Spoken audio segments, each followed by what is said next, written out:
Imagine this. Your teenager comes home from school. You ask how their day was. Fine.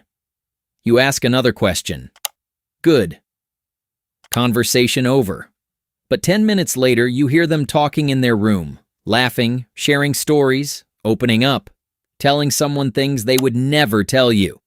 And suddenly, you're left wondering, how can someone who barely talks to their parents tell someone else everything?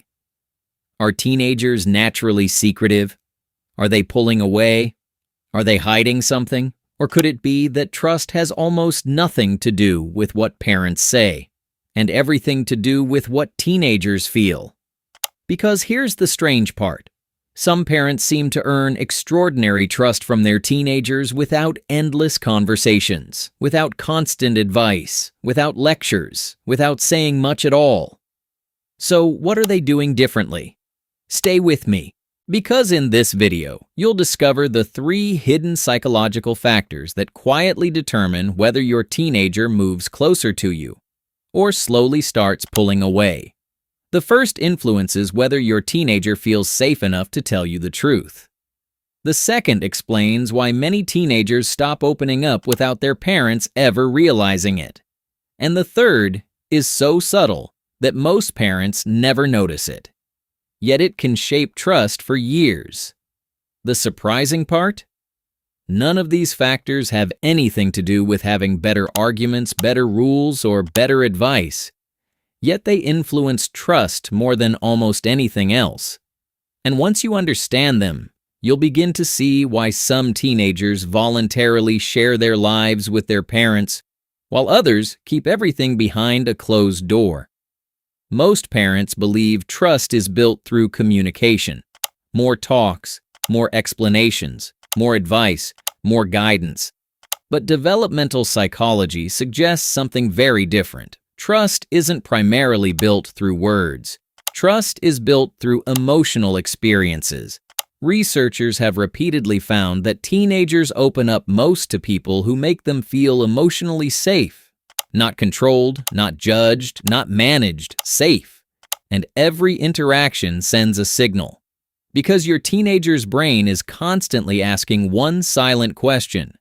Is it safe to be myself here? And this is where many parents accidentally push their teenagers away while trying to help them. Validation. Imagine your teenager finally tells you something vulnerable. Maybe they failed an important test. Maybe they're struggling with friends. Maybe they're feeling anxious. And before they've even finished talking, you jump into problem-solving mode. You offer advice, you explain, you try to fix it. The intention is good. But psychology shows something important. People feel connected when they feel understood, not when they feel fixed. Many teenagers aren't secretly asking, "Can you solve this?" They're asking, "Can you handle hearing this?" Because opening up is a risk. The moment they feel judged, interrupted, or immediately corrected, the brain becomes more cautious. The walls start going back up. Think of trust like a bank account. Every time your teenager feels understood, you make a deposit. Every time they feel dismissed, you make a withdrawal. And over time, those small moments add up.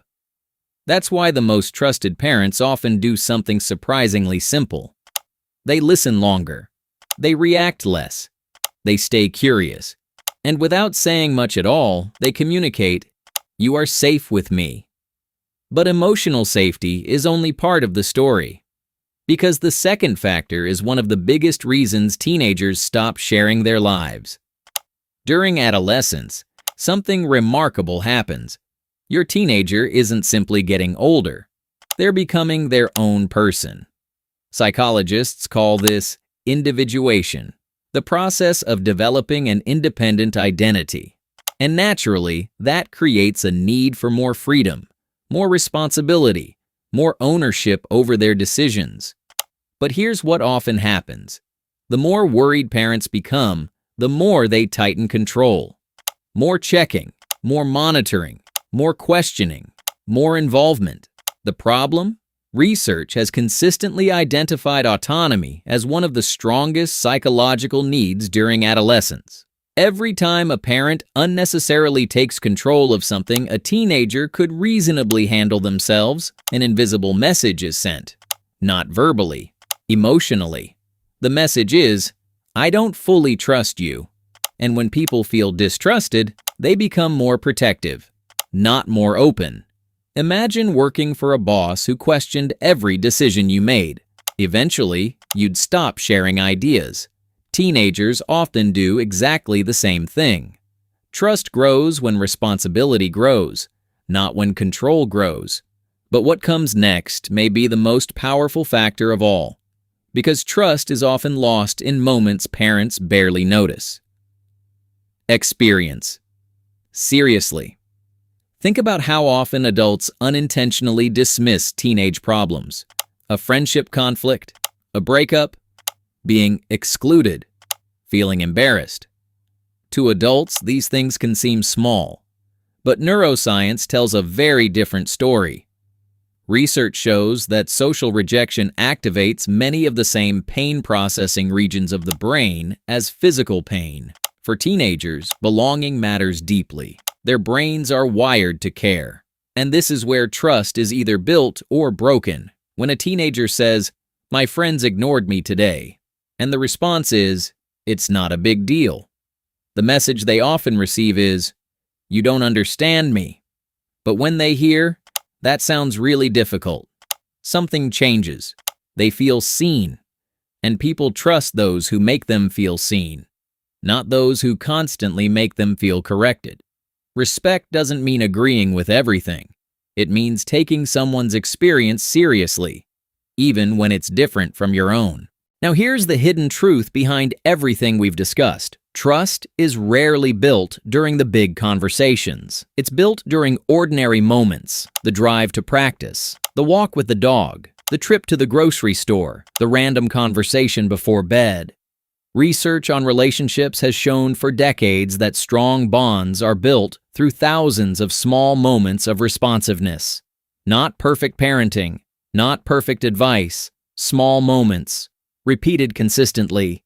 Your teenager may forget most of what you tell them, but they'll remember how they felt around you. The parents who earn the deepest trust aren't trying to control their teenager. They're trying to understand them. Most parents think trust is earned through conversations, but trust is usually decided long before the conversation begins. In the reaction, in the pause, in the look on your face, in the moments when your teenager is silently asking, "Is it safe to be myself here?" And whether they keep talking often depends on the answer they get.